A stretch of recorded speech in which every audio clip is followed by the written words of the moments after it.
Hi folks, and welcome back to the channel. And today on my channel with painting and decorating DIY, we're going to be filling some rather large holes. Well, actually one big one. Now, it's always the same when you're doing some type of renovation or work. You're bound to find some larger holes than normal. And in this video, I'm going to show you the tips of the trade and how to fill it easy. And if you like this type of content, please subscribe and please share.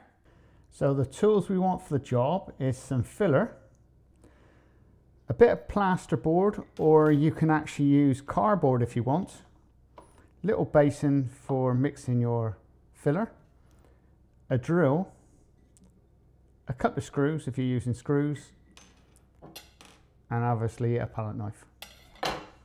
So this is a very easy job. We'll start with a plaster board, or you can use cardboard, and all we're going to do is put this into the hole.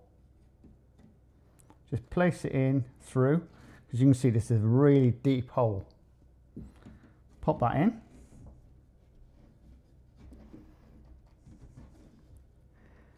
And all you're going to be using this screw for is to line it up.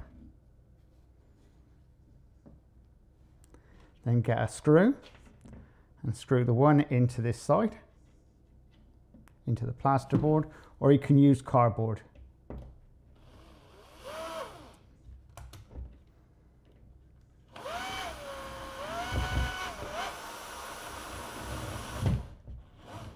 And then the other one goes into this side. Just make sure your hole is covered. Now, if we're making up your filler, make sure you do have gloves on. That is very important. There's 2 parts of this to 1 part water.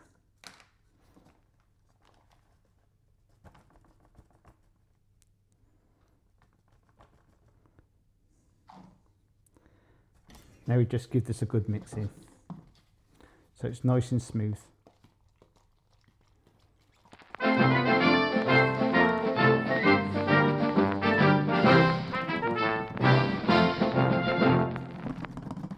All right, now your filler is ready. What we'll do is just fill the hole.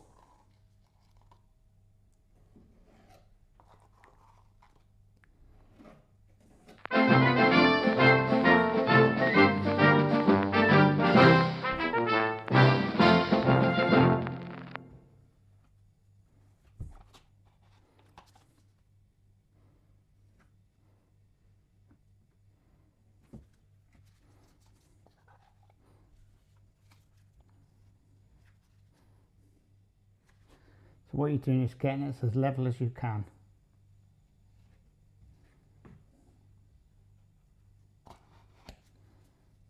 And clean off the edge part.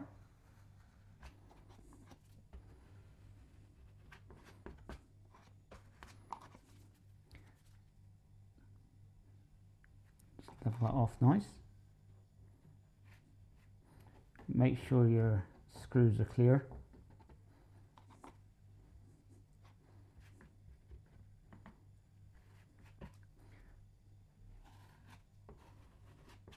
Now what we're going to do is let that dry and then refill it, and obviously take the screws out. So there's your hole, nice and filled, and that's had the finishing touch to it. All you need to do with that now is sand off and paint, and you'd never know it was there. And there we go folks, wasn't that nice and easy? Yeah. Now there is several ways of doing this, and this is just one of them. Like I've used a bit of plasterboard, well you can actually use cardboard if you like, or anything that actually sticks behind the back of a wall, because it all depends on how much room you've actually got at the back of the wall. With this, I've got like a double skin. I've got a brick wall, and then I've got the plasterboard, because originally I had a false wall put into the kitchen to fit it. If you've only got a small enough space, you may only be able to get cardboard in it. And there you go folks, if you like this type of content, please subscribe and please share, and don't forget to check out the description, because down there is a series on DIY and painting and decorating. And coming shortly, I'm going to be showing you how to fit flooring. Laters!